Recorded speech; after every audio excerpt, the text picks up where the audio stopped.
Պարոն Քոչարյան, խմբակցության հայտարարության մասին հիշեցրեցիք։ Խմբակցության հայտարարության մեջ բավական ուշագրավ էր մի հատված, որ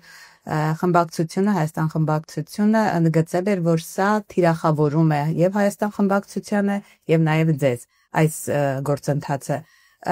Ձեզ ով է փորձում թիրախավորել, որովհետև մենք դրանից հետո տեսանք ընդդիմադիր շրջանակներում փոխադարձ քննադատություններ եւ ամենահիմնական, այսպես հիմնական հարցերից մեկն այն էր, որ թեկնածու խնդիր կա ընդդիմադիր դաշտում եւ չեն կողմնորոշում ընդդիմադիրները, դրա համար քննադատության սլաքները նաեւ ուղղում ձեր դեմ։ Իդեպ հիշեցնեմ, որ նաև պատիվ ունեմ խմբակցության ղեկավարը, երբ որ հարց հնչեց լրագրողների կողմից, որ ենթադրենք Ռոբերտ Քոչարյանը թեկնածություն առաջադրվի, դուք ինչպես կվարվեք, նրանք ասացին, որ կողմ կքվեարկել։ Ինչու են ձեզ թիրախավորում։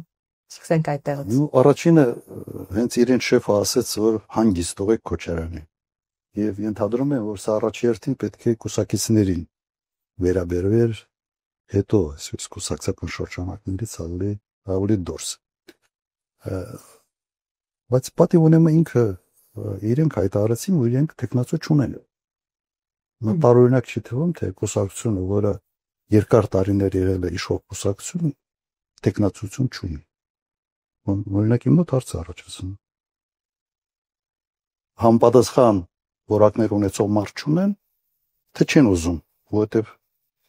հեռանկարը չեն տեսնում։ Համոզված եմ, որ համապատասխան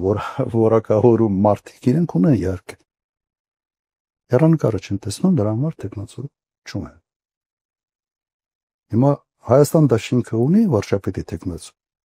Մեր ֆրակցիայից միայն մի 8 հոգի կարան վարչապետ լինեն իրենց անցած ճանապարհով եւ փորձով։ Բայց կրկնում եմ, մենք ուղղակի մարդ չունենք, որը 48 ժամվա համար պատրաստան նման քայլի գնալ։ Ես չեմ կարծում, որ որևէ լուրջ տեխնացու պատրաստ է ուղղակի մտնել այդպիսի գործընթացի մեջ։ Իմ գնահատականը դա է։ Հիմա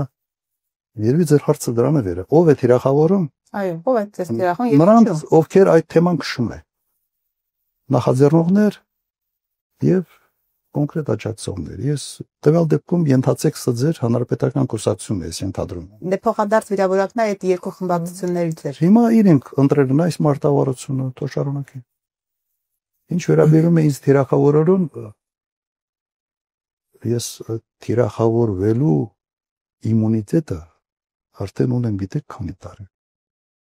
Շատ երկար տարիների փորձ ունեմ։ Բայց սա մի առավելություն է տալիս։ Դու չես խոսում քո մասին, սա խոսում։ Ես 2 տարի չեմ խոսացել, իմ մասից խոսում եմ։ Գիտի, դա քաղաքականության մեջ տված չի։ Մարդ կա, որ ինքը չի խոսում 2 ամիս, իրեն մոռանում է։ Տվյալ դեպքում սա դրական կողմն է, թիրախավորելու պրոցեսի դրական կողմն է։ Երևի ազգանուն ասել է։ Հիմա Լևոնը խորհրդարանում մի ելույթ ունեցավ, հանգիստ ելույթ էր։